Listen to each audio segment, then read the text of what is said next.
নমস্কার বন্ধুরা, 2026-এর 1 জানুয়ারি থেকে পে কমিশন মোটামুটি লাগু হওয়ার সম্ভাবনা আছে, বা হয়তো 2027-এ লাগু হতে পারে, এইরকম একটা সম্ভাবনা আছে। আর যদি লেট হয় সেক্ষেত্রে এটা এরিয়ার হিসেবে পাওয়া যাবে।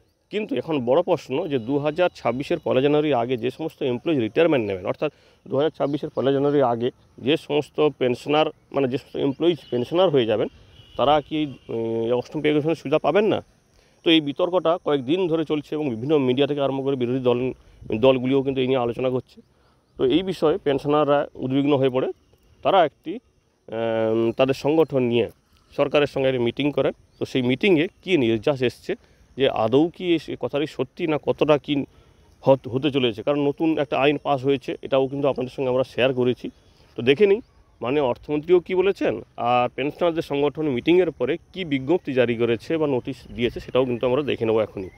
কারণ আপনারা অনেকেই আমার আগের ভিডিওতে বলেছিলেন এই সংক্রান্ত ভিডিওতে যে এটা ফেক নিউজ। তো এখানে দেখুন, ফিনান্সিয়াল এক্সপ্রেসের একটি স্ক্রিনশট আপনার সঙ্গে শেয়ার করছি। এখানে বলেছে দেখুন, will central government employees retiring before January 1, 2026 lose out on 8 pay commission benefits.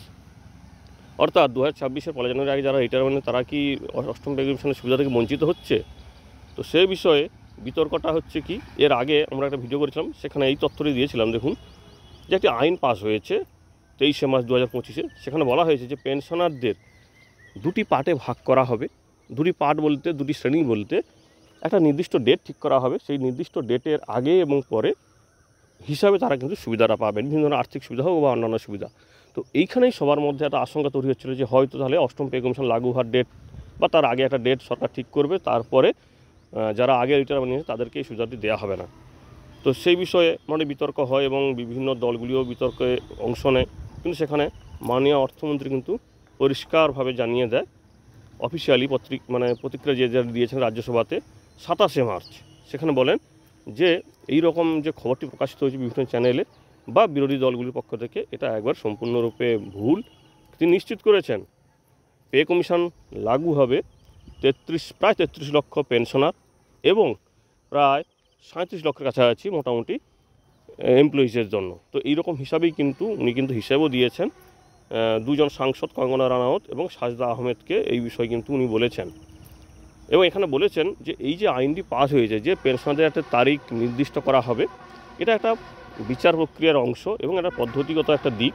তো এটা নিয়ে আশঙ্কিত হওয়ার কোনো প্রয়োজন নেই এবং এখানে কোনোভাবে কারোর অধিকার বঞ্চিত করা হবে না।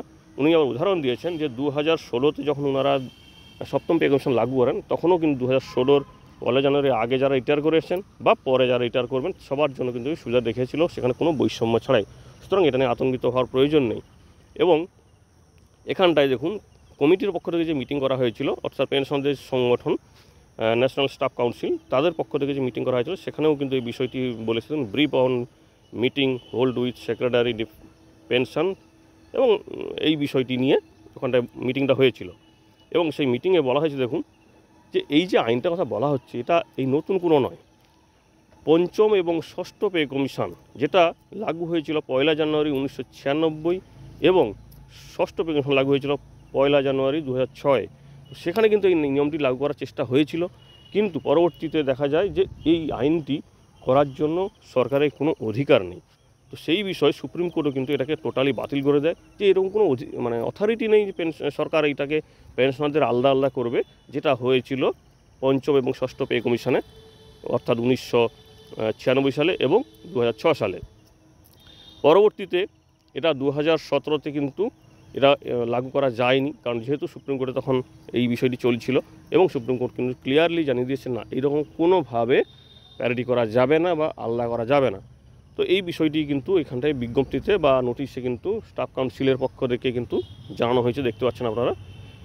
এর পরবর্তীতে দেখুন আরেকটা বিষয় বলেছে যে অষ্টম পে কমিশন যেদিনই লাগু হোক না কেন, এই বিষয়ে কোনো বৈষম্য করা হবে না এবং সম্পূর্ণরূপে যার যা প্রাপ্য সপ্তম পে কমিশনের মতো সবই কিন্তু দেয়া হবে।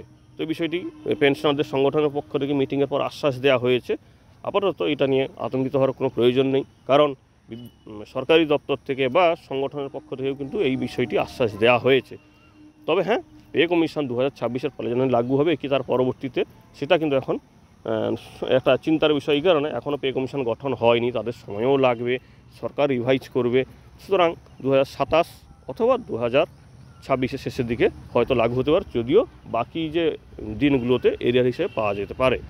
আশা করি এবার আপনাদের কাছে হয়তো বিষয়টি ক্লিয়ার হয়ে গেছে, কারণ আপনারা অনেকেই চ্যানেলে কমেন্ট করছেন যে এটা ফেক নিউজ। তো আপনারা দেখতে পেলেন যে পেনশনাররাও কিন্তু এই বিষয়টি নিয়ে উদ্বিগ্ন ছিল এবং তারাও কিন্তু সরকারের সঙ্গে বৈঠক করেছে।